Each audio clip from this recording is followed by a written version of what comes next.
이 시간 주님이 가르쳐 주신 기도로 주기도문 하심으로 6월 12일 새벽 예배를 드리겠습니다. 하늘에 계신 우리 아버지, 아버지의 이름을 거룩하게 하시며 아버지의 나라가 오게 하시며 아버지의 뜻이 하늘에서와 같이 땅에서도 이루어지게 하소서. 오늘 우리에게 일용할 양식을 주시고 우리가 우리에게 잘못한 사람을 용서하여 준 것 같이 우리 죄를 용서하여 주시고 우리를 시험에 빠지지 않게 하시고 악에서 구하소서. 나라와 권능과 영광이 영원히 아버지의 것입니다. 아멘. 다 함께 찬송가 405장을 찬송하시겠습니다.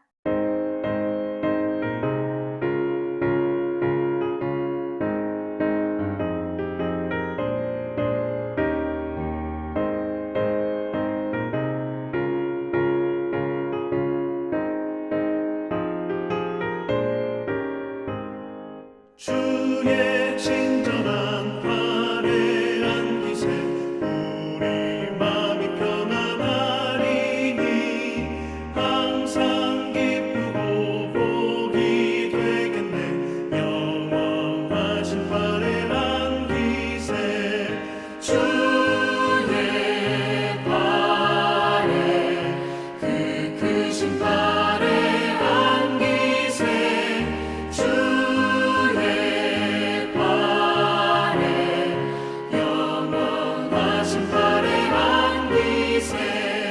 날이 갈수록 주의 사랑이 두루 광명하게 비치고 천상 가는 길 편히 가리니 영원하신 팔에 안기세 주의 팔에 그 크신 팔에 안기세 주의 팔에 영원하신 팔에 안기세 주의 보좌로 나아갈 때에 기뻐 찬미 소리 외치고 걱과 두려움 없어지니 영원하신 팔에 안기세 주의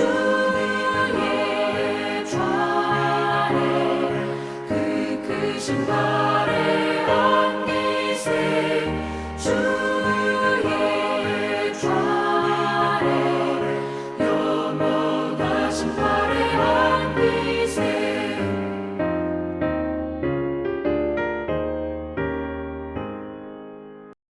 오늘 우리 공동체의 말씀 묵상 본문은 출애굽기 2장 1절에서 25절까지 말씀입니다. 그중 1절에서 5절까지 봉독하고 말씀을 나누도록 하겠습니다. 레위 가족 중 한 사람이 가서 레위 여자에게 장가들어 그 여자가 임신하여 아들을 낳으니 그가 잘생긴 것을 보고 석 달 동안 그를 숨겼으나 더 숨길 수 없게 되매 그를 위하여 갈대 상자를 가져다가 역청과 나무 진을 칠하고 아기를 거기 담아 나일 강가 갈대 사이에 두고 그의 누이가 어떻게 되는지를 알려고 멀리 섰더니 바로의 딸이 목욕하러 나일 강으로 내려오고 시녀들은 나일 강가를 거닐 때에 그가 갈대 사이에 상자를 보고 시녀를 보내어 가져다가 아멘. 오늘은 우리 코너스톤 형제 자매님들과 출애굽기 2장 1절에서 10절까지의 말씀을 함께 나누고자 합니다. 먼저 1절에서 4절까지의 말씀을 보면 1절에 레위 가족 중 한 사람이 가서 레위 여자에게 장가들어 2절에 그 여자가 임신하여 아들을 낳으니 그가 잘생긴 것을 보고 석 달 동안 그를 숨겼으나 3절에 더 숨길 수 없게 되매 그를 위하여 갈대 상자를 가져다가 역청과 나무진을 칠하고 아기를 거기 담아 나일 강가 갈대 사이에 두고 4절에 그의 누이가 어떻게 되었는지를 알려고 멀리 섰더니라고 합니다. 오늘 읽은 1절에서 레위 남자와 레위 여자 중 누가 부부가 되었는지 알 수 없지만 6장 2절의 말씀을 보면 아브라함과 요게벳이라는 레위 지파의 사람들임을 알 수 있습니다. 레위의 한 남자가 레위 지파의 딸과 곧 동일한 지파에서 서로 결혼을 한 것입니다. 모세가 태어날 때 이미 바로는 남자아이가 태어나면 나일 강가에 다 버리라는 명령을 내렸습니다. 투투 모세 1세라고 하는 이 새로운 18왕조의 세 번째 왕이 그런 명령을 내린 것입니다. 애굽 왕 바로는 이스라엘 백성이 더 번성하면 자신의 대적과 연합하여 싸울까봐 두려워하여 그리고 권력의 교체를 위하여 이스라엘 백성들을 괴롭게 하고 어려운 노동으로 이스라엘 백성들을 힘들게 한 것이었습니다. 그것으로도 부족하여 아예 이스라엘의 씨를 없애려고 히브리 산파들에게 아들이 태어나면 죽이라고 명령했던 것입니다. 그런데 레위의 이 부부는 차마 아이를 버릴 수 없었을 뿐만 아니라 아이가 잘생겼다고 말씀하고 있습니다. 그래서 아이를 숨길 수 없을 만큼 최대한으로 숨긴 기간이 고작 석 달이었던 것입니다. 아이가 커져가면서 울음소리가 더 커지거나 하면 더 이상 숨길 수 없었습니다. 그래서 결국 버릴 때가 되었다고 받아들인 상황이 왔던 것입니다. 조금 전에 읽은 3절 말씀을 다시 보면 더 숨길 수 없게 되며 그를 위하여 갈대 상자를 가져다가 역청과 나무 진을 칠하고 아기를 거기 담아 나일 강가 갈대 사이에 두었다고 합니다. 그런데 어머니는 아이를 그냥 버린 것이 아니라 물에 뜰 수 있는 갈대 상자를 만들었다고 합니다. 즉 아이를 구원해 줄 수 있는 방주를 만든 것이 갈대 상자였습니다. 그래서 히브리서 11장 23절 말씀을 보면 믿음으로 모세가 낳았을 때에 그 부모가 아름다운 아이임을 보고 석 달 동안 숨겨 왕의 명령을 무서워하지 아니하였으며 라고 합니다. 이렇게 믿음으로 아이를 지켰다고 말씀하고 있습니다. 그러고는 4절에 그의 누이가 어떻게 되는지를 알려고 멀리 섰더니 라고 하는데 이렇게 그의 누이는 멀리서라도 떠내려가는 갈대 상자를 살피고 살폈던 것입니다. 그 다음 5절에서 6절까지의 말씀을 보면 5절에 바로의 딸이 목욕을 하러 나일강으로 내려오고 시녀들은 나일 강가를 거닐 때에 그가 갈대 사이에 상자를 보고 시녀를 보내어 가져다가 6절에 열고 그 아이를 보니 아기가 우는지라 그가 그를 불쌍히 여겨 이르되 이는 히브리 사람의 아기로다라고 합니다. 지금 바로의 딸이 즉 공주가 나일강에 목욕을 하러 나왔다는 것입니다. 애굽 사람들만의 특별한 의식이 있었는데 나일강에 몸을 담그면 다산하게 된다는 것입니다. 대개의 왕족들은 강에서 목욕하는 일이 없는데 애굽 땅에서만 있는 속설로 이런 일들이 있었습니다. 그래서 7절에서 9절까지의 말씀을 보면 7절에 그의 누이가 바로의 딸에게 이르되 내가 가서 당신을 위하여 히브리 여인 중에서 유모를 불러다가 이 아기에게 젖을 먹이게 하리이까. 8절에 바로의 딸이 그에게 이르되 가라 하매 그 소녀가 가서 그 아기의 어머니를 불러오니 9절에 바로의 딸이 그에게 이르되 이 아기를 데려다가 나를 위하여 젖을 먹이라. 내가 그 삭슬 주리라. 여인이 아기를 데려다가 젖을 먹이더니 라고 합니다. 모세의 어머니가 아기 모세에게 젖을 먹이는 역사가 일어나고 그 수고의 대가로 삭까지 받게 되는 일이 일어납니다. 그 다음 10절에 그 아이가 자라매 바로의 딸에게로 데려가니 그가 그의 아들이 되니라. 그가 그의 이름을 모세라 하여 이르되 이는 내가 그를 물에서 건져내었음이더라 라고 합니다. 그래서 바로의 딸의 이름이 내가 그를 물에서 건져내었다는 뜻으로 아이 이름을 모세라고 지어주었습니다. 결국 이 아이는 이스라엘 200만이라는 백성들을 홍해라는 바다에서 건져내는 역할을 하게 됩니다. 그 다음 11절에는 모세가 장성한 후에 한 번은 자기 형제들에게 나가서 그들이 고되게 노동하는 것을 보더니 어떤 애굽 사람이 한 히브리 사람 곧 자기 형제를 치는 것을 본지라 라고 합니다. 지금 모세가 장성한이라는 말의 뜻은 모세가 자라서 어른이 되었을 뿐만 아니라 바로의 딸이요 당시의 권력자 아래 모세의 사회적 신분이 크게 높아졌다는 것입니다. 그런데 그런 모세가 지금 애굽에서 종살이야 하는 자기 형제들에게 나아간 이유는 모세가 장성한 후에 비로소 자기 형제들의 구원에 관심을 갖게 되었다는 것입니다. 그런데 어떤 애굽 사람이 한 히브리 사람 곧 자기 형제를 치는 것을 보고는 12절에 좌우를 살펴 사람이 없음을 보고 그 애굽 사람을 쳐 죽여 모래 속에 감추니라 라고 합니다. 지금 모세는 순간적인 분노로 사람을 쳐서 죽이고 그 행위를 숨기기까지 했습니다.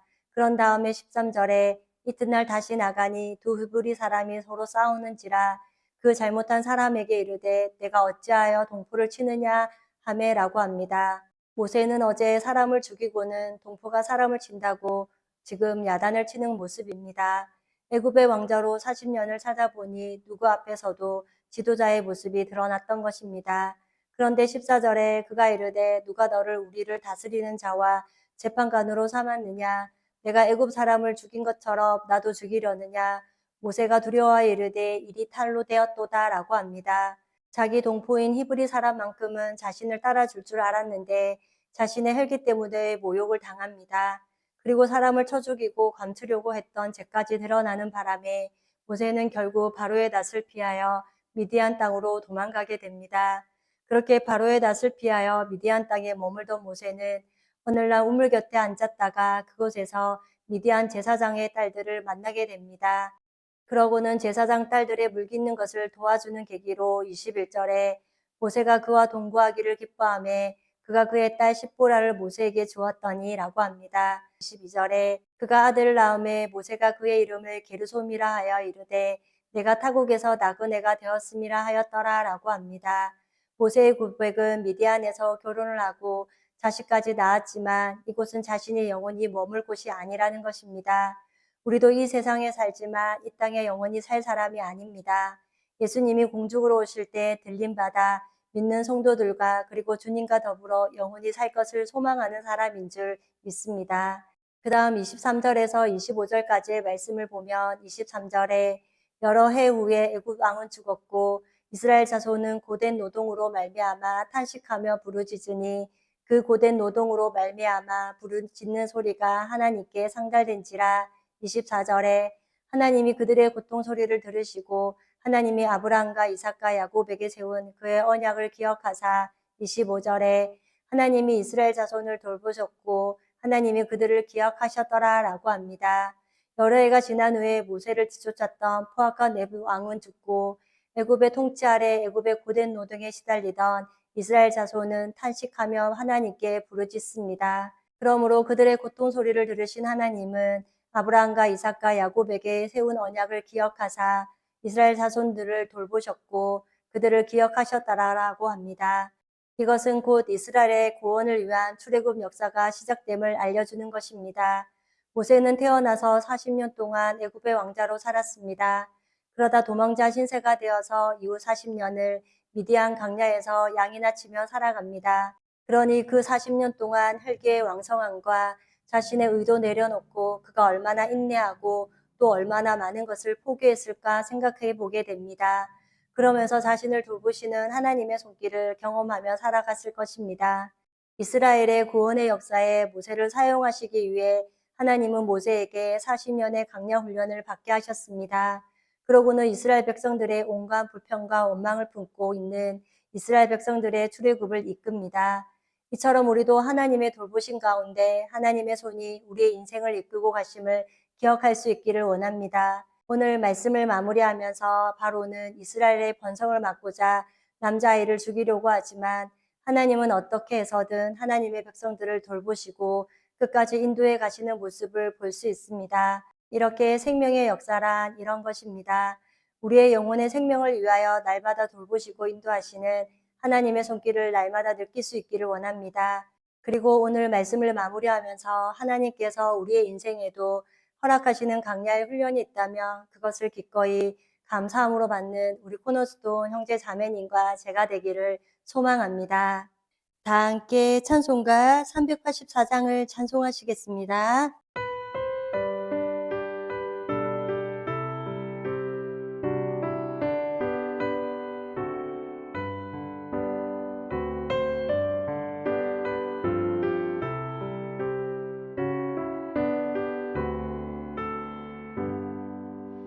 나의 갈 길 다가도록 예수 인도하시니 내 주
함께 기도하시겠습니다.